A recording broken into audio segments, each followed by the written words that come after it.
Au nom du Père, du Fils et du Saint-Esprit. Amen.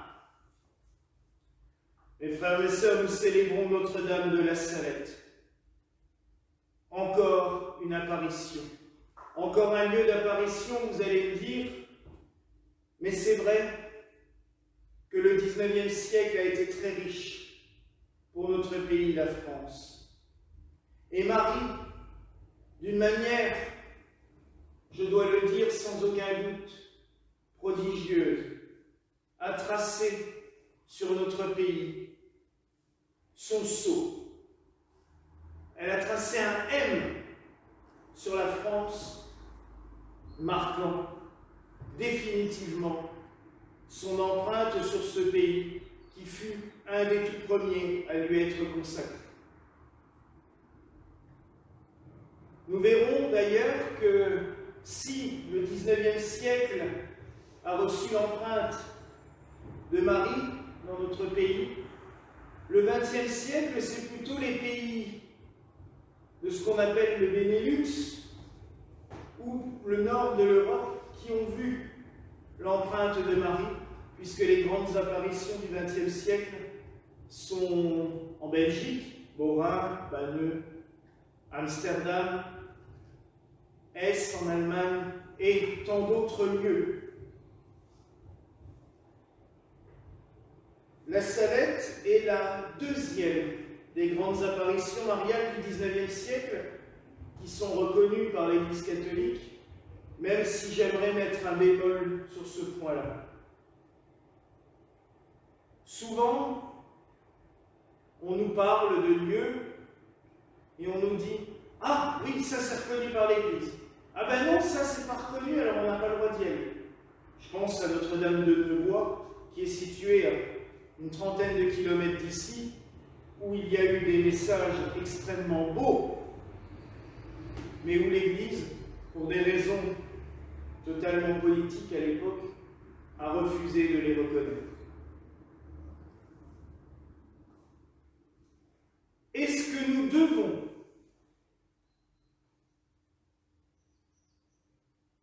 uniquement attendre une décision officielle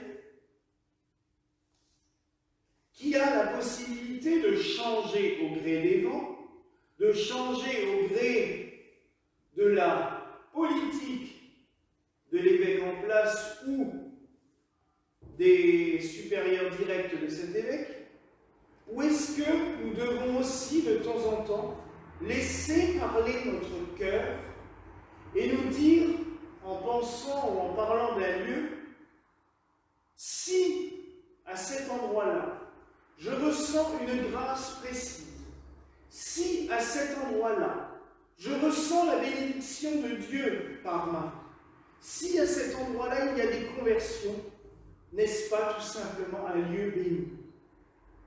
Comme cela a été fait pour les canonisations pendant les siècles, je pense que c'est vraiment la dévotion populaire qui nous montre la validité et la bénédiction d'un lieu. Et puis, à quoi cela sert de reconnaître une apparition si l'on n'en reconnaît pas le message? Et c'est vraiment ce qu'il s'est passé à la Salette. La Vierge y est apparue une journée, le 19 septembre 1846, à deux enfants, Maximin Giraud, Mélanie Calvat. Maximin va avoir une partie du message, Mélanie une autre partie. Il y a une partie que l'on dit commune, où Marie tense un petit peu notre monde en lui disant à l'époque qu'il devenait trop matérialiste. Vous imaginez ce qu'elle pourrait penser maintenant? En lui disant qu'il fallait absolument sanctifier le dimanche, qu'il fallait que l'Église se réforme de l'intérieur, car elle pouvait courir un grand danger. Puis, il y a une suite à ce message, où Marie va dire à Mélanie qu'elle demande, elle va lancer un appel, un très beau texte, qui commence par « J'adresse un pressant appel à la terre aux apôtres des derniers temps ». Elle veut que partout dans le monde, des gens se lèvent pour reprendre un peu cet esprit missionnaire, cet esprit apostolique, de porter l'Évangile, d'aller au contact direct de ceux qui en ont besoin et de ceux qui ont besoin d'entendre la parole. Oui, Marie va vraiment y aller à fond. Elle va même donner à Mélanie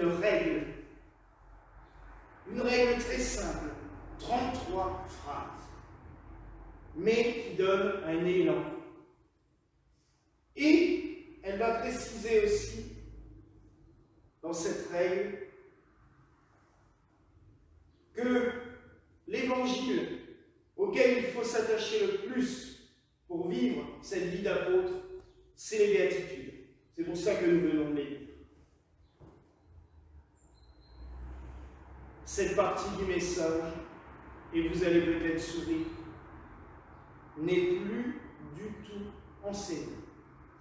Cette partie du message a été supprimée après avoir été reconnue.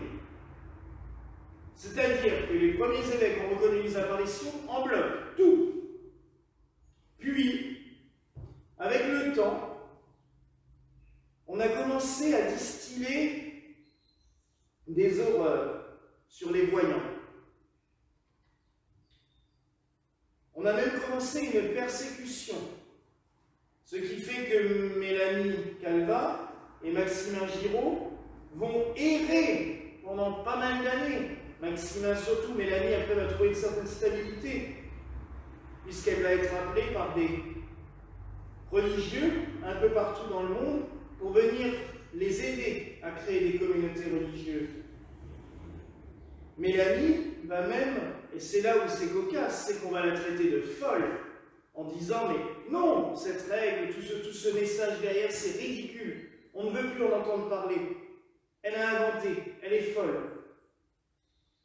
Mais d'un autre côté, on va laisser en Italie un prêtre accueillir Mélanie près de lui, créer la communauté qui est demandée par Marie. Cette communauté va prospérer.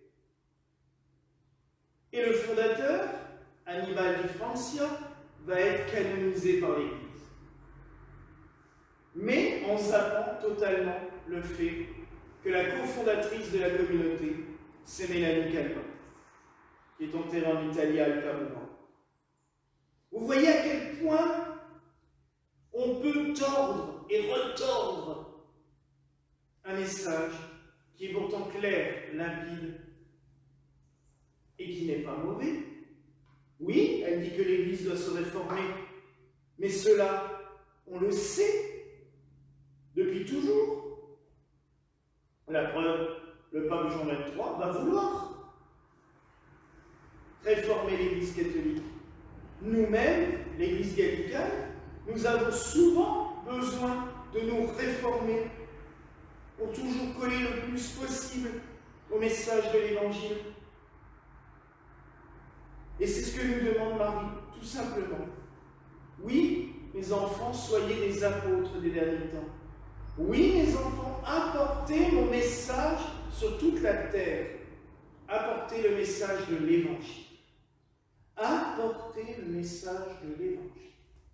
Vivez les béatitudes au plus profond de vous comme une règle de vie.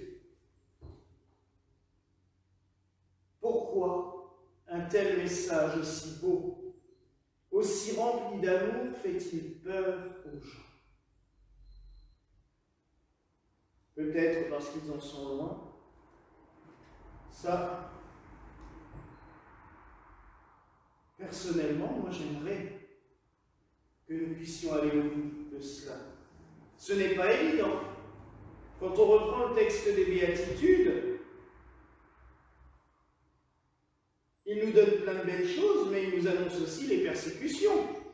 Il nous annonce aussi qu'on va se faire critiquer, qu'on va se faire calomnier, qu'on va se faire insulter.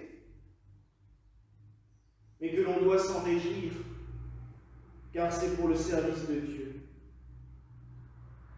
Alors oui, mes frères et sœurs, tournons-nous vers Marie, Notre-Dame de la Salette. Nous en avons une toute petite reproduction ici, mais je l'aime beaucoup parce qu'elle est très ancienne. Elle date d'une dizaine d'années après les apparitions, dans ce style très Napoléon III, mais elle est émouvante. Marie, ne l'oublions pas, est apparue. Quand elle parlait aux enfants, elle était debout, mais ils l'ont quand même trouvée assise sur un rocher dans la montagne en train de pleurer. Pleurait-elle sur l'état du monde ou pleurait-elle sur ce qu'il allait advenir de ce qu'elle allait leur dire? Ça, nous n'en savons rien. Tout ce que je sais, c'est que nous pouvons, nous, la consoler. Oui, nous pouvons consoler Marie en écoutant ses messages, pas comme un dogme de foi, c'est ce que je vous disais avant, c'est la dévotion populaire. Chacun est libre. Et c'est peut-être cela qui pêche depuis quelques siècles, de ne plus laisser juste l'élan du cœur. Personnellement, moi, quand je lis les textes sur la Salette, ça me parle, ça me touche au plus profond du cœur. Mais ça peut aussi ne pas toucher quelqu'un, il n'y a aucun souci avec ça. Mais moi, un message qui me dit, mais écoutez les saints évangiles, lisez-les, méditez-les, vivez-les, portez-les au monde. Je prends, à bras ouverts. Alors oui, mes frères et sœurs, tournons-nous vers Notre-Dame de la Salette, vers Marie, et demandons-lui qu'elle nous enseigne toujours. Je vous l'avais dit, un ami prêtre nous avait expliqué il y a quelques semaines, lors d'un repas, qu'il disait toujours aux gens quand on lui disait « Ouais, mais Marie, elle vient annoncer quoi ?»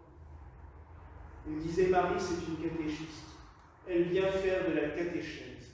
Régulièrement, elle vient et elle nous explique les Écritures quand nous commençons à les oublier, quand nous commençons à nous en éloigner. Alors oui, que Marie, Notre-Dame de la Salette, soit une catéchiste pour nous, qu'elle nous enseigne les Saintes Écritures, qu'elle nous enseigne à toujours mieux les vivre et à toujours mieux les transmettre autour de nous. Voilà la grâce que je nous souhaite en ce jour au nom du Père, du Fils et du Saint-Esprit. Amen. Et que la paix du Seigneur soit toujours avec vous.